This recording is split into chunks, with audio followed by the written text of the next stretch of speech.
Mi charla científica se moría en el intento porque tenemos muchas cosas que hacer las científicas y creo que tenemos una voz muy importante y sobre todo porque en el mundo de la ciencia creo firmemente que no podemos desperdiciar el 50% del talento.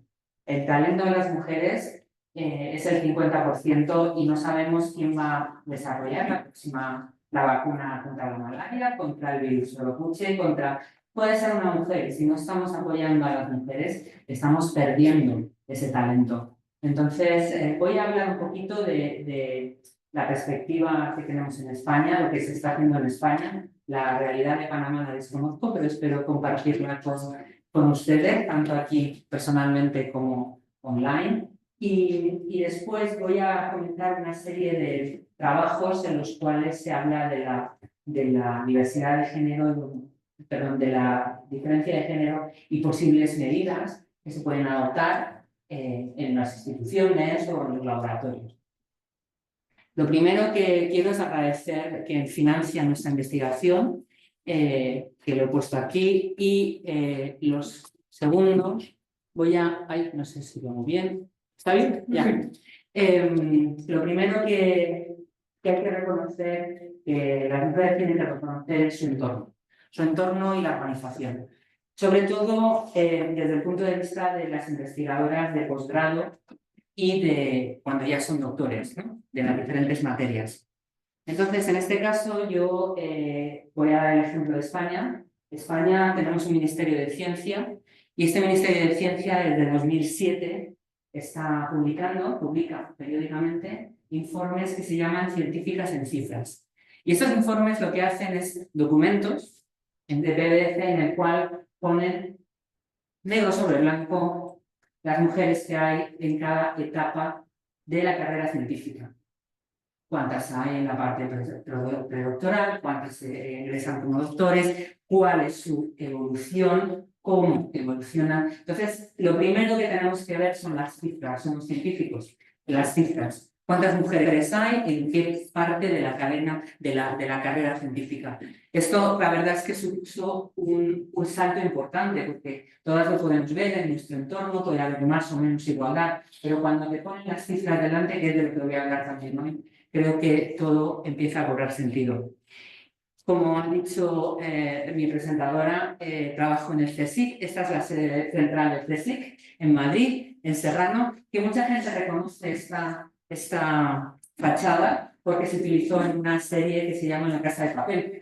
Y entonces, quien le gustan las series de La Casa de Papel reconoce esta fachada porque salió en la serie, la rodaron precisamente en este jardín. Bueno, fuera de anécdotas, el CSIC es la mayor organización de investigación en España, tiene más de 80 años y en ella trabajamos 16.000 personas en todas las áreas del saber, en investigación. Entonces es como, digamos, es como un mini país, ¿no? Digamos, ¿no? Tenemos, en el caso de la organización donde yo trabajo, en las universidades, pues también hay este tipo de estudios. Entonces, cuando se mira, en este caso es del 2012, perdón, del 2022, en el cual éramos casi 14.000 personas. Cuando ves las cifras totales dices, mira, pues mira, casi más de la mitad mujeres que hombres, bien, pero vamos a analizar las cifras de verdad, en detalle. Cuando te pones a mirar las cifras en detalle aparece la famosa gráfica de tijera. Y muchos la conocerán, o quizá otros no. Aquí aparece la gráfica de tijera del 2004 y de 2021. No ha cambiado mucho, la verdad. ¿Qué es lo que ocurre? Que en la época predoctoral, las estudiantes que se egresan de las universidades, hay prácticamente un 50-50 de hombres y mujeres.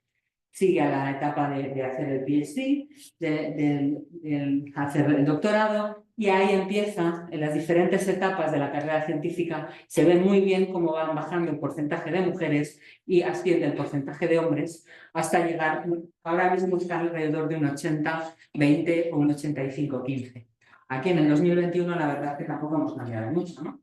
El perfil es un poco parecido, pero sí, seguimos así. Estos son el tipo de datos que salen de los informes de las científicas en cifras y además el CSIC tiene una comisión de mujeres y ciencia en el propio CSIC que hace estos análisis todos los años. No me he molestado en poner los siguientes porque son muy parecidos. Entonces, en el 2023, igualmente, tenemos nuestra famosa gráfica de tijera. Aquí me dice, bueno, mira, un 73, mira qué bien. Y aquí un 26, ¡wow! Realmente esto no es relevante. Con lo cual, esto nos quiere decir que tenemos que seguir trabajando. Cuando se compara, por ejemplo, entre el 2012 y el 2022, como veis, la similitud es muy parecida. ¿Qué quiere decir? Que cuando llegamos a las escalas más altas, vamos perdiendo mujeres por el camino. Vamos perdiendo las diferentes etapas, se llaman, aquí yo no sé muy bien cómo es la carrera profesional, las diferentes etapas, pero desde que uno egresa de la universidad, máster, maestría, doctorado, no sé, fellowship, no sé cómo se llama, en España se llama Mónica Han, los diferentes estadios, associate professor, etc. Ahí vamos perdiendo mujeres, se van cayendo. Hay unos agujeros que van desapareciendo las mujeres. Eso es muy importante y, como digo, creo que en el mundo científico no podemos permitirnos esa pérdida de talento, esa pérdida de cerebro y de neuronas que pueden resolver problemas que ahora mismo son importantes. Estas son las dos etapas más críticas. ¿Qué es lo que ocurre en estas dos etapas críticas? Con la edad resulta que aparece la maternidad. Ahí es donde empezamos a perder mujeres, con el consiguiente resultado que llegamos a estas cifras en la parte más alta. Entonces, estas etapas, que son las más críticas, es donde realmente podemos y debemos incidir si queremos llegar a, intentar que esta tijera no esté tan abierta y que consigamos cerrarla. Son etapas muy importantes, también muy importantes desde el punto de vista profesional. Son las etapas en las cuales cada científico empieza a tener su propio grupo, empieza a tener sus propias ideas, y ahí es donde queremos apoyar a las mujeres para que esas ideas lleguen y se desarrollen. O sea, es muy importante. Entonces, una cosa que se habla mucho es el famoso techo de cristal. Entonces, en el CSIC se ha hecho una fórmula, buena o mala, para medir el techo de cristal. Entonces, como en el CSIC trabajamos en todas las áreas del conocimiento, la media, si no hubiera techo de cristal, estaría todas las barritas alrededor del 1. Como veis, no es así. Ahora mismo, de todo el CSIC estamos en el 1,44, pero como veis, en las diferentes áreas hay diferentes techos de cristales. Por ejemplo, en recursos naturales es la que tiene un techo de cristal más alto, las que hay menos mujeres en posiciones de liderazgo. Esto cuando es lo mismo que pasa con el techo de cristal y además el suelo pegajoso que se nos queda en los zapatos, es que suele ocurrir. Entonces, midiendo el techo de cristal, como veis en el 2000, al comienzo del siglo, estaban en unos valores de 2,3, muy alejados de lo que tiene que ocurrir, y ahora, como digo, estamos en el 1,44, que no es óptimo, y como digo, es una media de todas las áreas, pero es algo en lo que hay que seguir trabajando. Pero necesitamos estas cifras. En España ha costado mucho llegar a estas cifras, conocerlas, que las instituciones pongan un observatorio con científicos específicos en sociología y en género, en unidades de género, que estudien de forma imparcial estos trabajos. Esto es súper importante. Sin eso es muy difícil empezar a proponer medidas, porque son toda una cuestión de no es que lo siento, es un feeling, no. Estos son datos, señores. Entonces, otro punto muy importante son las publicaciones. Son las publicaciones en los cuales, por ejemplo, aquí se han medido cuántas primeras autoras y autores de correspondencia de los artículos, la visibilidad que tenemos las mujeres. Pues, como veis, no siempre está equilibrada y depende también mucho de las áreas. Esto quiere decir que hay que trabajar, que las mujeres, todo el mundo quiere técnicas en el laboratorio, pero cuando se trata de gestionar, de tener ideas, de tener un laboratorio, de firmar los artículos, la cosa ya no está tan equilibrada, ¿no? Esto es muy importante. Entonces, cuando llegamos también al personal directivo, ahí ya las cuestiones son de otro índole. Aquí tenemos el personal directivo del CSIC, que como veis ha tenido sus altos y sus bajos, y bueno, ahora está más o menos en el 50, pero los directores de centros de investigación, el CSIC tiene 121 centros de investigación. Como veis, no llegamos ni al 30% de directoras. De hecho, el CSIC, que tiene 80 años, ha tenido muchos presidentes. Se llaman presidentes del CSIC porque es muy grande. Pues ahora mismo tenemos a la segunda mujer como presidenta. Entonces yo le digo a mis colegas masculinos que vamos a los siguientes 80 años tiene que haber presidenta. Claro, para equilibrar. O sea, para equilibrar directamente. A lo cual, pues bueno, se ríen y tal, pero es que debería de ser, aunque solo sea por equilibrio, por el género. Entonces, cuando se analizan igualmente el porcentaje de hombres y mujeres, estos son en verde, son en la primera etapa de dirigir un laboratorio, después investigadoras y después el azulito serían como catedráticas. Pues como veis, el porcentaje puede ser muy inferior. Más bien, las mujeres están en la parte más verdecita, más en la parte que por tanto cobran menos, que por tanto tienen menos visibilidad. ¿Qué es lo que ocurre? Que al final hacemos multitareas, hacemos 1000 cosas, nos vemos obligadas a tener un exceso de tareas porque queremos seguir con nuestro trabajo, pero tenemos que hacer mucho más esfuerzo para llegar a ciertas metas. Entonces, bueno, esa es la situación, por lo menos en España. Me gustaría que en Panamá luego lo discutiéramos, pero ¿qué me ofrece? Pues es importante conocer el sistema. ¿Qué me ofrece el sistema de investigación? ¿Qué apoyos me ofrece para poder ir saltando, poder independizarse de ese suelo pegajoso y romper el techo de cristal? El otro día había un programa que decía, no, el techo de cristal no lo voy a romper, lo voy a comprar directamente. Pero bueno, esa es, digamos, la actitud, ¿no? Entonces, bueno, aquí no se ve, pero bueno, esto es también un PDF del sistema de investigación en España, en el cual se delimitan muy bien las diferentes estadios en las carreras. Entonces, como veis aquí, bueno, aquí está R1, R2, R3, R4, pero lo importante es no sé si centrarnos en esta fase que hemos dicho que era la fase que coincide con la maternidad, que son los young scientists, las científicas jóvenes, los científicos jóvenes y que tengan las mismas oportunidades para que lleguemos a la zona más senior en términos de igualdad. Entonces, yo siempre lo que le digo a la gente es, bueno, vamos a aplicar el método científico, que es el que aplicamos en nuestro trabajo, ¿no? Vamos a hacer lo mismo en nuestra carrera. ¿Y qué es lo que pasa? Que podemos buscar buenas publicaciones, establecer una hipótesis y nuestros objetivos y nuestro protocolo, ¿no? Sería el método científico clásico.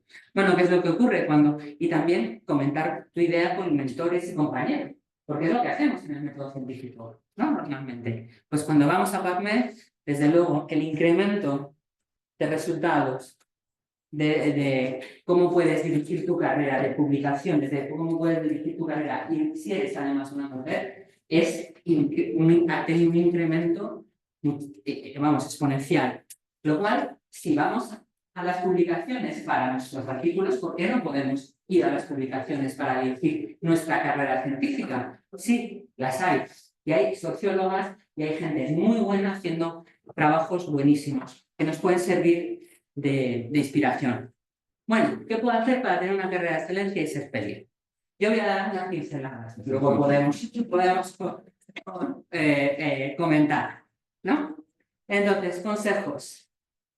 Desde luego, en España y también en el CSIC hemos visto que tener un mentor, sobre todo en esa parte, de esa zona de cuando las científicas empiezan a desarrollar su carrera, es muy importante, porque les puede aconsejar muy bien para su carrera qué pasos puede, si se encuentra en una valla, cómo poder saltarla, cómo se puede hacer, porque ellos o ellas lo han tenido que hacer antes. También es muy importante una red de colegas, de compañeros que te ayuden en tiempos difíciles y no necesariamente mujeres. Ahora ya se lleva mucho la palabra esta sororidad, pero también hombres compañeros, necesitamos a nuestros compañeros masculinos para vencer estas barreras que tenemos y conocer las herramientas que dispone tu organización. Eso es súper importante para poder, como aquí se pone en el dibujo, que las mujeres vayamos ayudando, que otras mujeres vayan subiendo en su carrera profesional.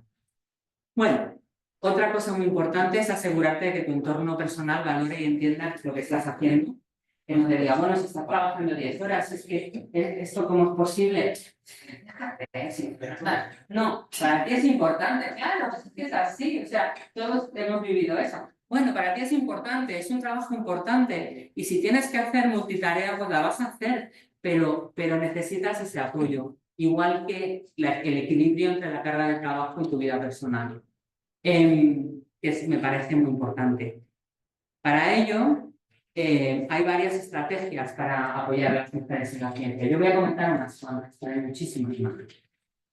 Por ejemplo, a nivel local, este es mi grupo de investigación, ya te lo sale. Es importante establecer un balance de género, pero, y escuchar la opinión de todo el mundo por igual, pero todos tenemos un sesgo inconsciente, todos absolutamente. Entonces, reevaluar cada decisión que tomamos de, ¿realmente es así? ¿Realmente estoy favoreciendo a esta persona frente a esta solo por lo que me dice, o también tengo un sesgo por el género? Todos lo tenemos, y luego os voy a poner un ejemplo que es muy claro. Esto yo lo hago todos los días, me pregunto todos los días, y a veces me descubro a mí misma que realmente el sesgo de género me está influenciando. Eso lo tenemos que hacer, es un trabajo constante que tenemos que hacer todos. Otra cosa, a nivel de institución.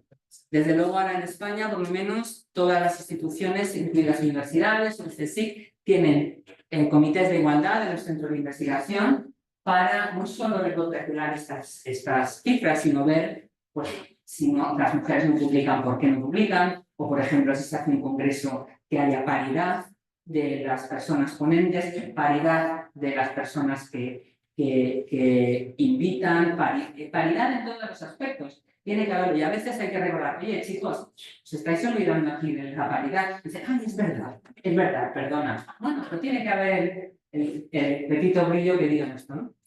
Y también observatorios de igualdad de género. Ya no quiero hablar de temas de antiacoso, o sea, de comisiones de antiacoso, que esas por lo menos son obligatorias en España. Pero los comités de igualdad son muy importantes en los centros, en las universidades, entonces yo no sé si aquí los hay, pero desde luego en España, cuando yo estudiaba la tesis, no había ninguno. Y ya hemos avanzado bastante. Y como he comentado antes, el tema de mentorías son también súper importantes porque ayudan en esa etapa tan difícil que tienes la maternidad, el trabajo de montar tu grupo, de asentarte en la carrera científica. Entonces, en el CSIC por lo menos se ha hecho un programa de mentoría, que los mentores son hombres y mujeres, para jóvenes científicos y científicas, en ambos casos. Pero realmente la idea surgió para que se pudiera equiparar el género. Y realmente está funcionando muy bien y está ayudando mucho a los jóvenes científicos, ¿no?, que se quieren establecer. Como digo, encontrar un buen mentor para tu carrera y personalidad. Puede haber un buen mentor, pero para ti no es la persona adecuada. Pues bueno, no pasa nada. Oye, mira, encantada, y busco otro mentor. Tiene que haber un arreglo para cada personalidad. Igual, los colegas son muy importantes y las herramientas que pueda tener tu organización para ti. Luego, a nivel nacional, sabemos que hay, por lo menos en Europa y en España, muchas leyes que a veces hay que recordar que están, y por tanto decir, oye, chicos, no sé, es que aquí hay una ley que dice que tenemos que estar en igualdad de condiciones, tenemos que tener igualdad número de hombres y mujeres, etcétera, etcétera. Pero bueno, las leyes están y es importante que sepamos que existen. Pero también en las sociedades científicas, cada vez más en España y en Europa, tienen un comité de igualdad. Y, por ejemplo, en España tenemos esta asociación, Asociación de Mujeres Investigadoras y Tecnólogas, que hace informes periódicos, vigila ciertos aspectos de las sociedades científicas en el ámbito en el que todas os movéis. Y como ha comentado antes Simón, en la EFIS, European Federation of Immunological Societies, tenemos un grupo de trabajo de género y diversidad en el cual Gunnar y yo lo estamos dirigiendo.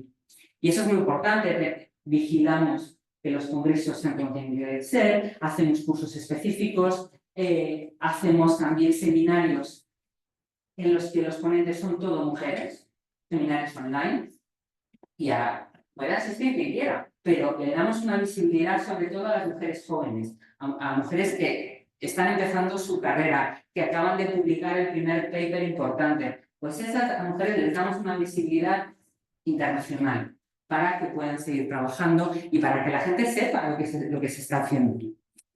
Y luego quería comentar este paper que salió el año pasado en CEL, que está muy bien, que me gusta, ¿verdad? Está bastante bien. Vale, pues una serie de investigadoras de alto nivel y que recomiendo su lectura porque primero ya asumimos la desigualdad en el campo STEM, ¿no?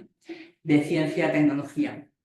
Entonces, aquí lo que hacen es plantear una serie de medidas según las instituciones en las que cada uno trabaje. Es un paper muy interesante. Sí, por eso he puesto aquí lo he resumido en algunas, hay muchas tablas, pero he resumido algunas. Entonces, una de las cosas más importantes es cuando se vuelva a contratar a alguien, ¿no? El proceso de contratación. Y el sesgo inconsciente. Y aquí he puesto el ejemplo del paper de John y Jennifer, que aquí está la referencia, no sé si lo conocéis. Bueno, pues este paper fue bastante sonado, se publicó en 2012 en la revista PNAS, que también es una revista bastante prestigiosa. Y en este caso, esta investigadora, que además luego ha hecho muchos trabajos al respecto, hizo el mismo currículum, exactamente el mismo currículum, y en uno lo llamó John y en otro lo llamó Jennifer. Y lo mandó era de técnico, a no sé, un número elevado de universidades, no me acuerdo si 50, 60, 70. Y esperó la evaluación. Bueno, siendo exactamente el mismo currículum, la respuesta era que John era mucho más fiable, le ofrecían más trabajo, le ofrecían más dinero, un salario más alto, pensaban que era una persona con proyección, que podía hacer una serie de cosas. Bueno, es impresionante.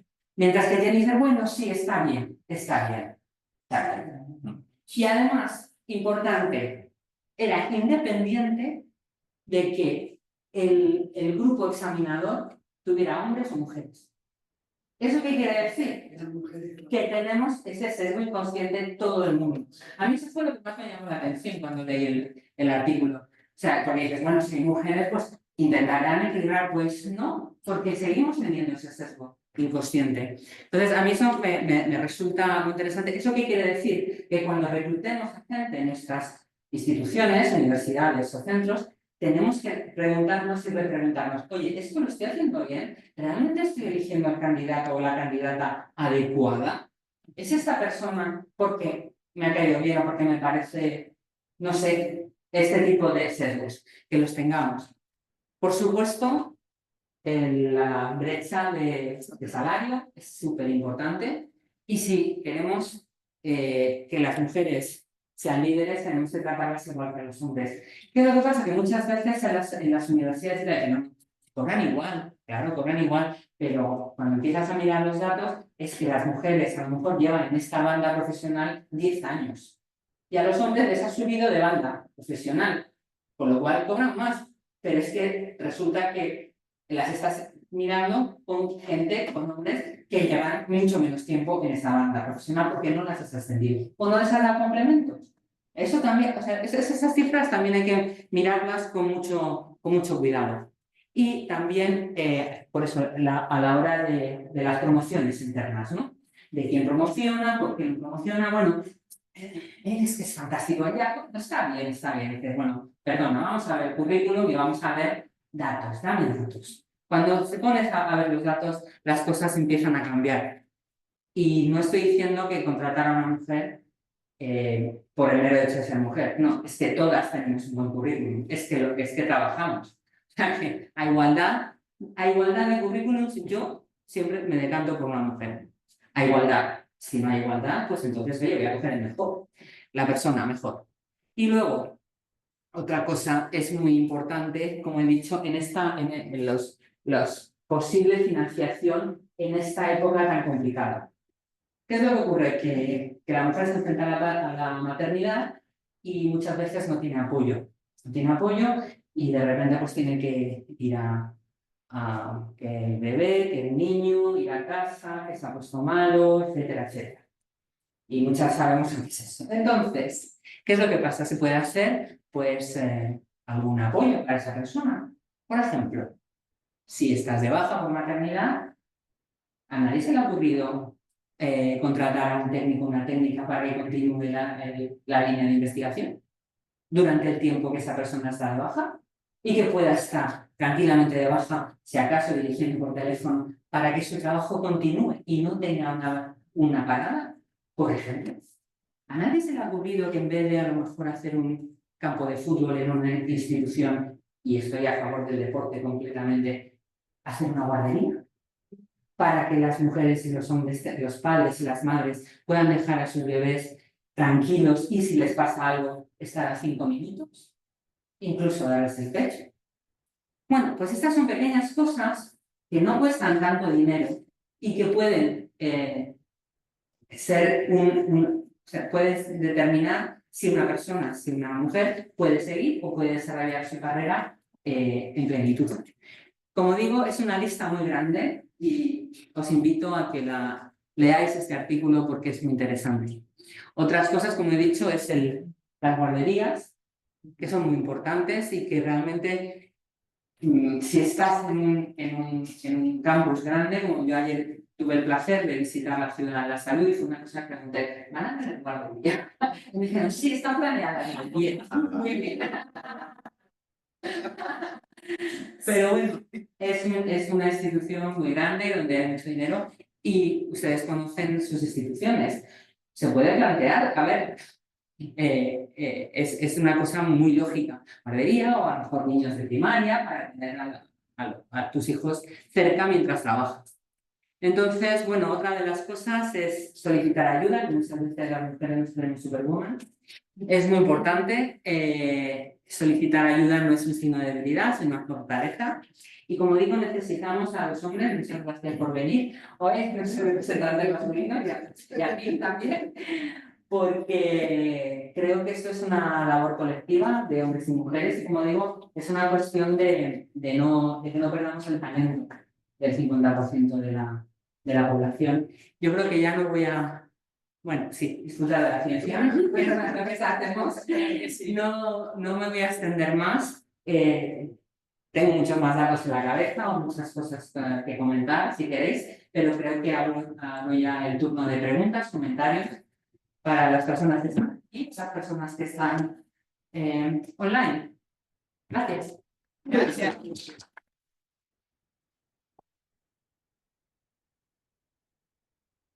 Muchas gracias, doctora. Ahora mismo en línea tenemos a estas personas que están conectadas. Algunos de ellos, bueno, aquí que mandaron Sí. saludos. Sí. Unas personas que estaban en el chat mandaron saludos, Sí. que no pudieron estar presencialmente. Pero sin duda, usted comentó del intercambio que podíamos tener de la realidad que pasa en Panamá. Arturo Rebollón. Arturo. Hola, muy buenas tardes, doctora. Un placer. Excelente Espera. presentación. No escuchamos. Perdona, no escuchamos. ¿Me escuchan?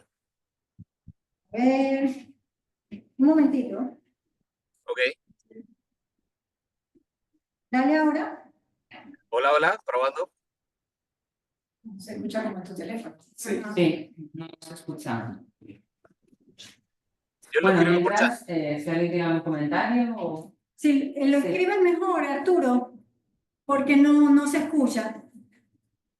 Sí, bueno, en los últimos años en Panamá sí, también tenemos excelentes grupos de investigación trabajando en el tema y han hecho, por ejemplo, el diagnóstico de género dentro del sistema CCI. Y claro, ahí está el efecto tijera y también se han implementado algunas cosas, por ejemplo, en el sistema del SNI las mujeres, creo que solo a las mujeres, no a los hombres, pero que pasan, las que tienen un hijo, una hija, entonces hay un año donde no les cuentan esa pausa. Pero mucho de lo que, ¿sabes? Mucho de lo que estás hablando, obviamente, también tiene que ver con educar de la importancia del género. Que ustedes están mucho más avanzados porque han pasado leyes y toda clase de cosas. Y aquí todavía la pregunta es que eso, ¿por qué importa? ¿Por qué importa el género? Eso no importa. Pero sabemos las mujeres, por ejemplo, yo tengo una anécdota que me encanta compartir siempre. Cuando mi casa estaba en el edificio viejo, estaba como en un lugar donde todavía la ciudad de saber estaba aún creciendo. Y las jóvenes del instituto pasaban y te preguntaban, dije, doctora, ¿usted se va a quedar mucho tiempo? Porque yo tengo unos experimentos y no me quiero quedar sola. Entonces los hombres se podían quedar hasta las 11, 12 de la noche, porque se podían ir caminando solos, pero las mujeres no. Ellas no querían irse caminando en ese largo tramo solas en la oscuridad. Entonces eso afectaba sus horas de trabajo, porque tú decías, bueno, quieres terminar un experimento, te tienes que poner de acuerdo con otras personas para quedarte ahí y no siempre puedes ponerte de acuerdo y claro que eso impacta la cantidad de trabajo que puedes hacer. Es un ejemplo que siempre doy cuando la gente dice que eso qué importa, eso por qué importa, porque Bueno. hay que como concretarlo en unos ejemplos de la vida real, ¿no? Y de la vida diaria. Bueno, respondiendo a esto, importa porque el 50% de la población Claro. somos mujeres y, como digo, no sabemos si en ese 50% que no estamos apoyando puede haber una persona que descubra algo súper relevante. Entonces, si le estamos dando la espalda, estamos dando la espalda a la ciencia de esa persona. Claro. Eso es muy importante. Y respecto a eso, por ejemplo, ¿vale?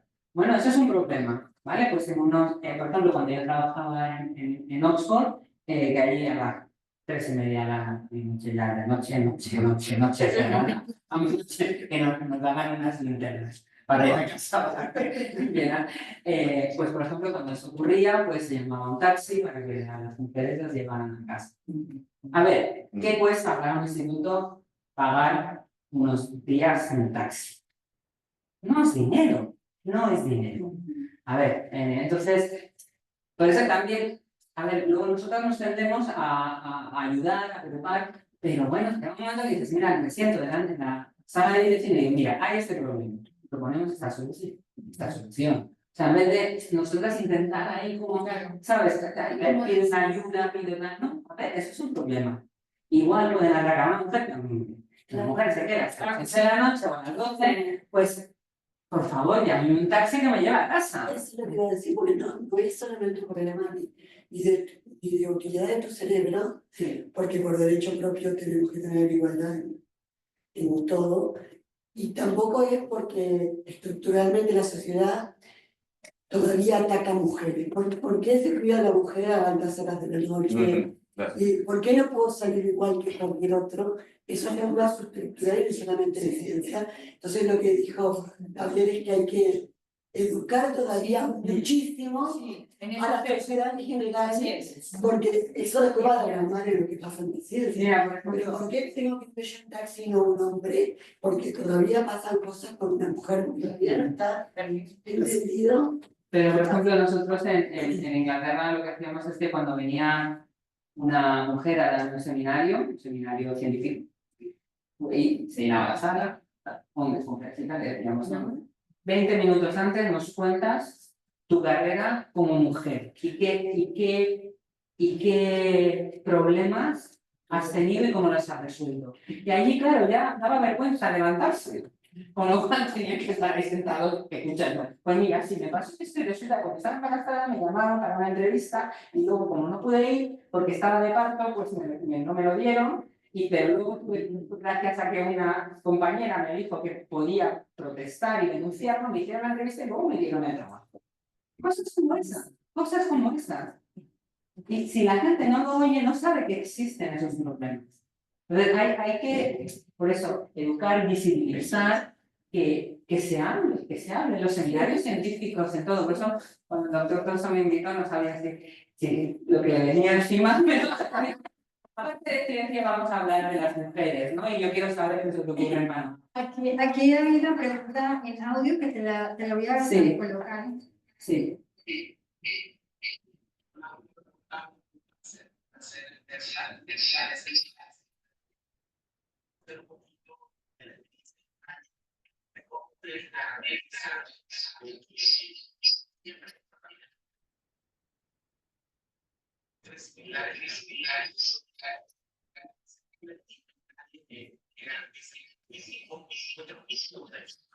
A ver, la pregunta era cómo podemos, qué instrumentos hemos hecho en España para garantizar la igualdad de género.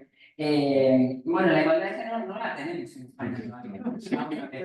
Estamos en el camino, pero no la tenemos. O sea, de 80 a 70 catedráticos libres de 20 a 30, yo no creo que sea algo para... Bueno, vamos a dar... Pero sí, hay un estudio que dice que si vamos a esta velocidad, creo que son 230 años para llegar a la igualdad de género.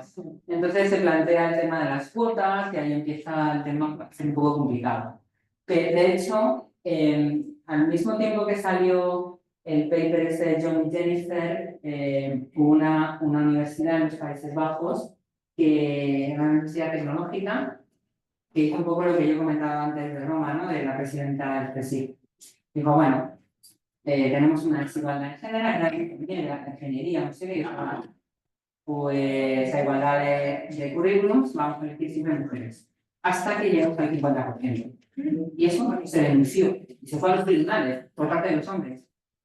A ver, señores, si lo que queremos es llegar al 50, cuando sea el 50, dejamos ya con esta política. Bueno, eso tuvo un escándalo, ha ido al Tribunal Europeo, no sé si todavía está dando vueltas por ahí, pero fue una aproximación parental de decir, a ver, tenemos solo el 20% de mujeres como profesoras y catedráticas de la universidad en la de ingeniería, ¿vale? Pues hasta que no lleguemos al 50, solo con mujeres. No al 100, pero al 50. Y eso fue muy criticado y, como digo, se llevó a los tribunales. En el área de ingeniería. Sí. En el área de ingeniería. Sí. Bueno, tengo una pregunta de una ingeniera. Vale. Acá ella, Francesca González, ella nos comenta que ¿cómo hacemos para incorporar en los espacios a los hombres y que no quede como una conversación principalmente entre mujeres, es decir, que se vuelvan aliados, más o menos? Claro, no, bueno, la pregunta anterior tampoco está muy bien, o sea, no lo hemos hecho, pero a lo largo de la exposición he ido contando medidas que van apoyando hacia esa igualdad. ¿Qué era la pregunta esta? Aliados, a los hombres. Incorporarlos. Pues eso también es una forma de educar, es una forma, como te he comentado antes, en los seminarios tenían que escuchar los 20 minutos y después la charla científica. Pero yo creo que es una cuestión de educar y una cuestión de hacer entender que no es que es igualdad. Por tanto, lo que queremos es que haya una sociedad más justa. Y como digo, no podemos, mi argumento es siempre el mismo, no podemos desperdiciar el 50% del talento.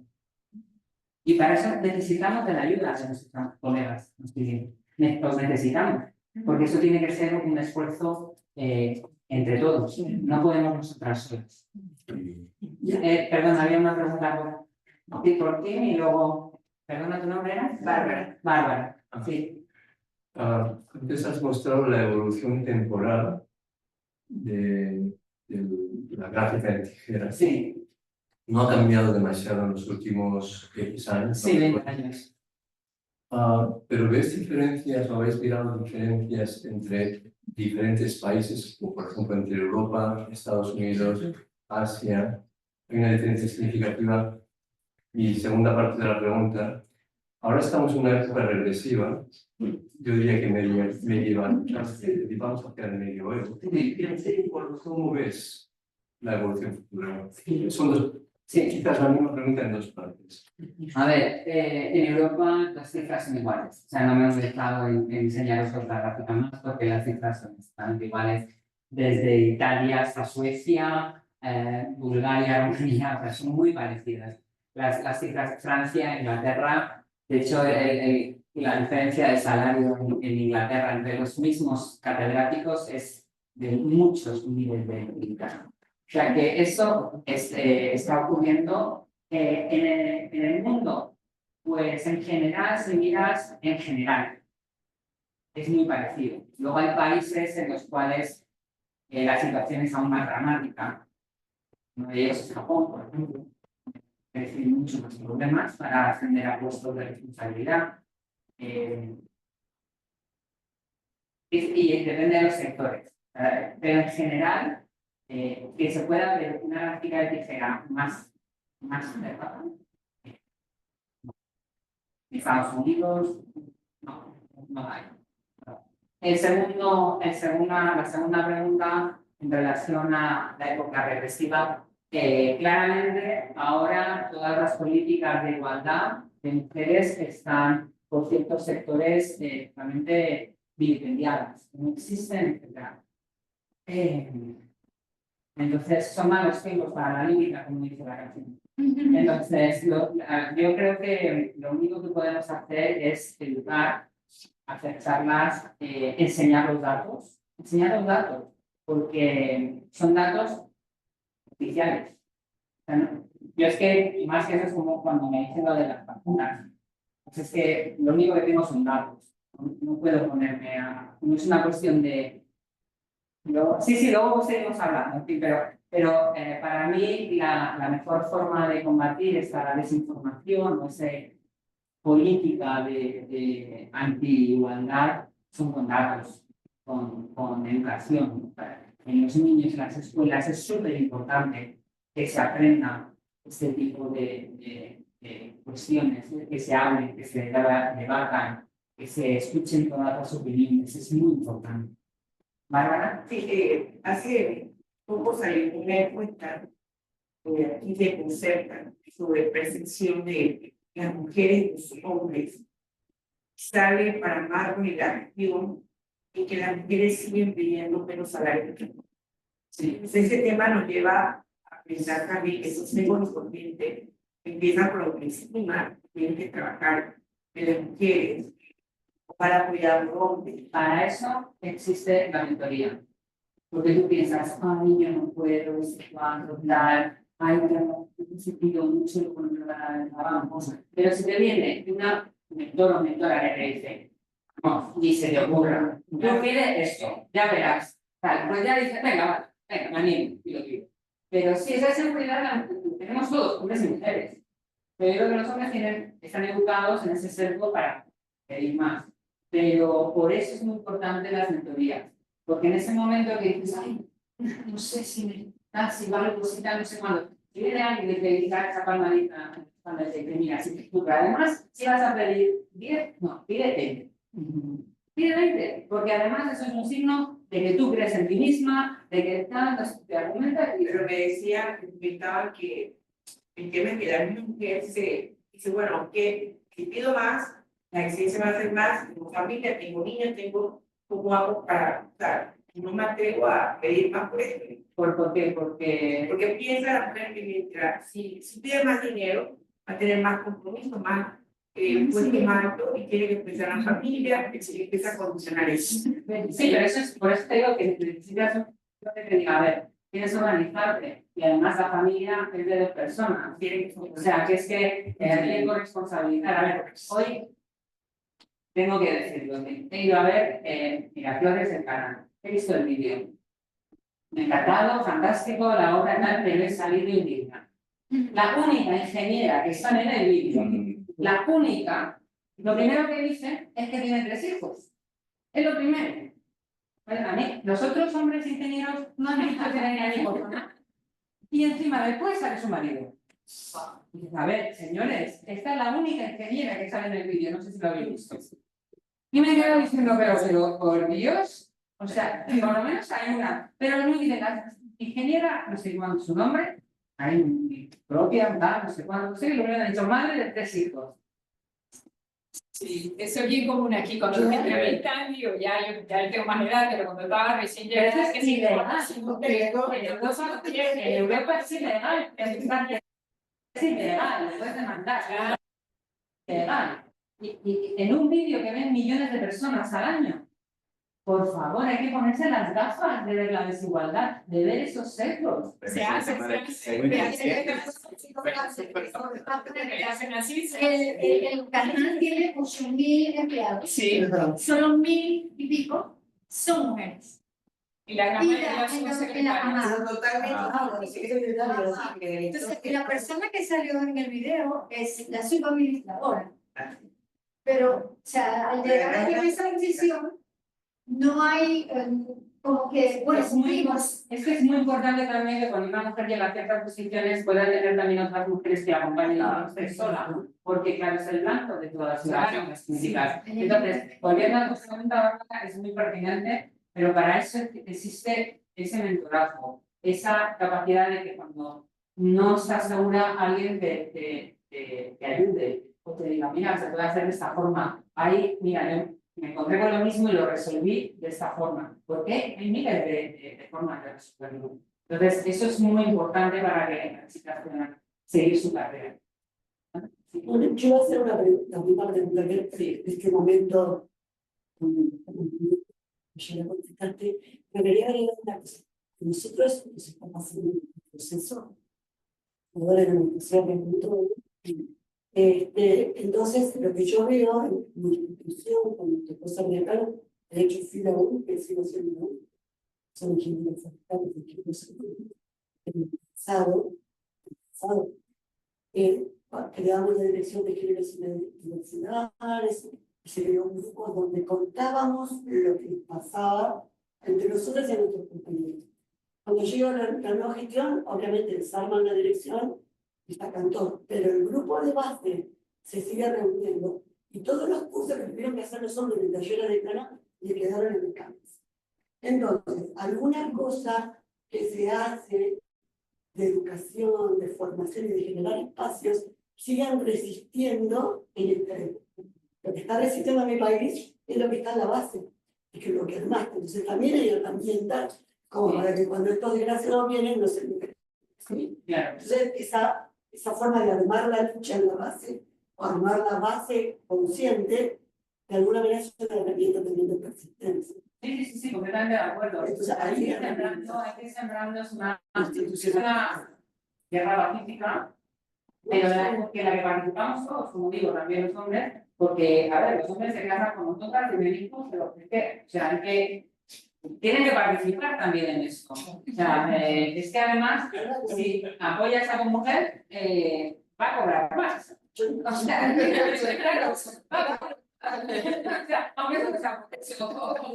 claro, y ahora justo hablaba con Gabriel anoche que hoy terminé de escribir el programa de mentoría, que le puse toda la parte de género, de mujeres, que es fundamental. Todo lo que yo no sabía que venía a escuchar y voy bien y le voy a meter más cosas. Es buenísimo. ¿Saben lo feliz que estoy? Sí, tenías otra pregunta, comentario. Bueno, es un poco continuación de la pregunta anterior y de lo que tú estabas pensando.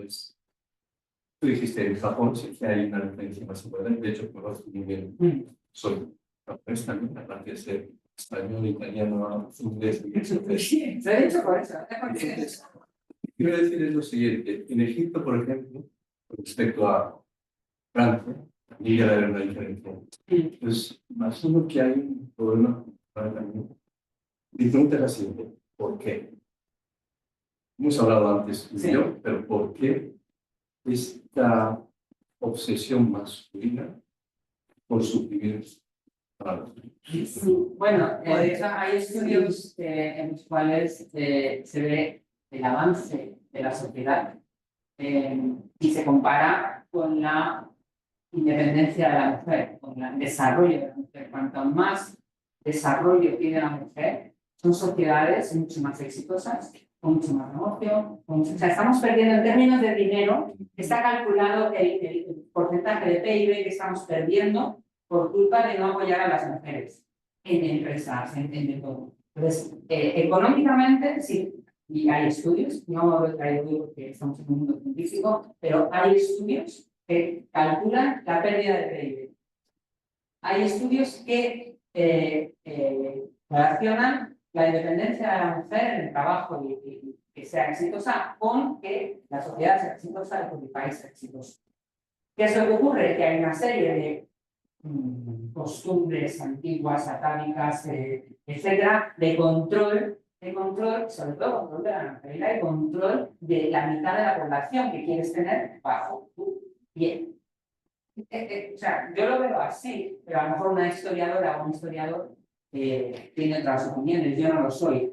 Pero claramente hay estudios económicos, hay estudios sociológicos, hay estudios, como digo, ir a Partner y os sorprenderéis la cantidad de estudios con datos fehacientes de entrevistas de alto prestigio que tienen los datos de países en concreto, etc. Hay temas culturales, pero claro, es que tenemos que ir rompiendo barreras, una persona. Pero para eso necesitamos a nuestros compañeros varones, porque muchas vienen impuestas y muchos varones dicen, ¿eso por qué? ¿Por qué? Y de hecho muchos varones, muchos compañeros míos, se han empezado a dar cuenta de este tipo de problemas cuando han tenido hijas.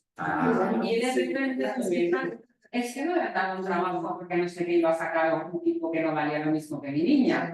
Ah, mira tú, y yo te voy diciendo 10 años que hay una ¿sabes? Un desequilibrio de género. Ahora, es que mi hija, mi niña, bueno, pues ahora lo entiendes, ¿no? Bueno, pues a lo mejor tenía razón, María. Hasta que muchas, también somos humanos y hasta que no lo experimentamos en nuestras carnes nos vemos. Pero si nos ponemos gafas de ver, y yo creo que todos los que trabajamos en ciencia o en investigación de cualquier tipo somos lo suficientemente inteligentes, lo podemos ver. Eso es clarísimo. Pero claro, hasta que no te toca a ti, dices, bueno, esto ya está resuelto. Esto ya está resuelto. De hecho, hay artículos en los que precisamente la gente que piensa que está resuelto, una que tiene más sesgo. O sea, que es que, claro, como piensa que esto ya está resuelto porque tenemos un comité de igualdad. Ya está, ya está, ya está. Pues no, hay que ir trabajando porque los números nos dicen. Claro, hay que trabajar en los colegios, hay que trabajar. Yo hago muchas charlas en colegios e institutos para que, porque si tú le dices a un niño o a una niña, dime un científico o una científica, bueno, hombre, es un a ver, no, que las mujeres también llevamos bata blanca y tenemos ideas así maluchas, ¿sabes? También somos así. Entonces, este tipo de educación es muy importante. Entonces me alegra que ya tengan comités, que hagan estas cosas, pero es que hay que seguir, hay que seguir. Sí. Y como digo, leer ese paper es muy... Salió el año pasado. Voy a, como Sí. son las 6:35, bueno, agradezco a todos los que se conectaron a través del Zoom. Vamos a cerrar el Zoom y nuevamente dando las gracias a la doctora María Montoya. El paper que la doctora nos ha comentado se va a compartir el link cuando se suba el video de la conferencia para que realmente todos tengamos en cuenta eso y lo divulguemos y dupliquemos en nuestros diferentes institutos. Así que muchas gracias a todas y todos quienes han estado acompañándonos en la tarde de hoy. Muchas gracias a todos.